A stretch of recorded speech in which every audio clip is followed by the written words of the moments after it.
So for the longest time, I played Dungeons and Dragons by tabletop. And I was at a point where, I was at an interesting point in my life. And on the weekends, and I wouldn't trade it for the time spent. It was well spent. It was that time in life where that was possible. It's not possible now. And even if it was, I would say that my time and priorities were perhaps better spent elsewhere. But at that time, I was able to play Dungeons and Dragons every Saturday, literally from like 10 in the morning to like 10 or 11 at night. And I was running a campaign that was just so expansive and so amazing. And it's paid dividends over the years because it's branched off pretty much into all of my campaigns. And we had a massive, massive group of players. And we played for quite some time. But as a DM, as the players advanced and certain plot hooks that they followed or didn't follow, I did want it to be kind of very open sandbox. But just given the amount of time that we were playing every week, I found it challenging to keep up, challenging in a good way. So I started a group, Yahoo groups back in the day when they were an effective tool, essentially like an email list or a giant text list. And I started pulling out some friends, not in the campaign, saying, hey, can you join this list? Because I'm going to send out some D&D ideas, some encounter ideas, and some campaign ideas. And if I send it out to you, if you have the time, if you're possible, all criticism is open. Be brutally honest. Hey, does this sound like an interesting idea or an interesting plot twist? Because I was trying to get essentially real-time feedback to figure out where I'm going in this campaign. Sometimes like writing stuff just on loose leaf during the week to prepare. So I've got this email list of DMs. It grows.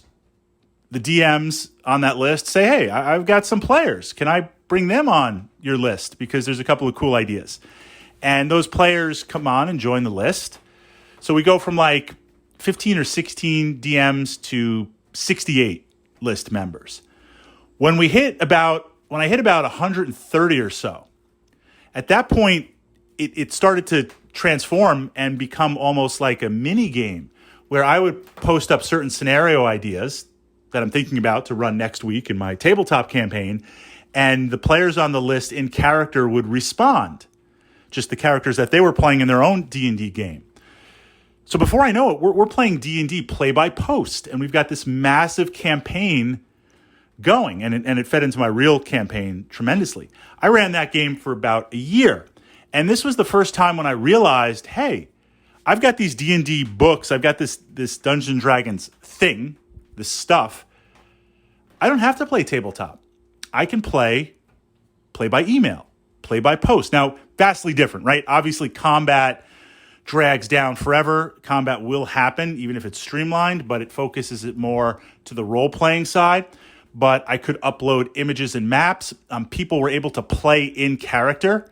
And as new players came on, they played in character. So when I saw them in real life, I'm like, this is their character. Like, no, that's them in real life. It led to a fantastic experience. And from time to time, I've run play-by-email games. Well, now, fast forward, virtual D&D, non-traditional tabletop D&D. And this is true. I'm using Dungeons and Dragons as an example, but certainly this applies for role-playing games. It's become, the tools and the tech have caught up. It's become a lot more commonplace, and the past year has kind of accelerated things and makes certain aspects very attractive to remote tabletop play, kind of virtual play, whether it's virtual tabletop, roll D20, or just straight up Zoom or some other type of medium or a hybrid of both. So this got me thinking, as role-playing games are released now in the future, are we going to see any role-playing games that the rules are specifically written for virtual tabletop to take advantage of that medium and that play style and what it invokes, literally writing the rules to use that? An example, Invisible Sun, the RPG. This is an RPG game I really, really am excited about. I love it. I was running a campaign. I'm planning to run another campaign. And the game involves mystery and the use of magic.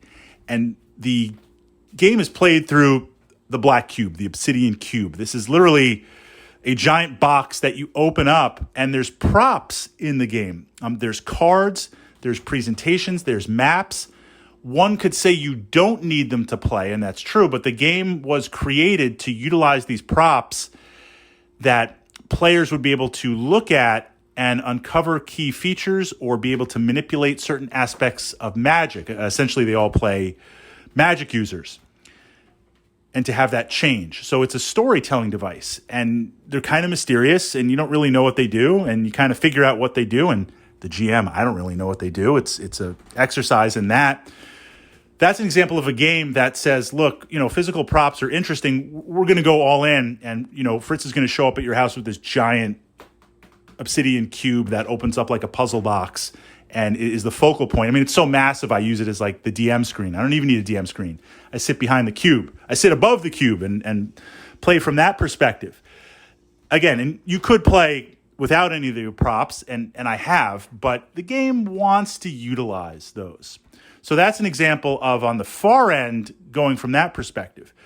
But going back to the question, if virtual is here to stay, and it is, and virtual is shifting more and more, I don't think it's going to replace physical tabletop, but there are some very attractive reasons to go virtual. What about designing a role-playing system that takes advantage of just that and is focused on just that?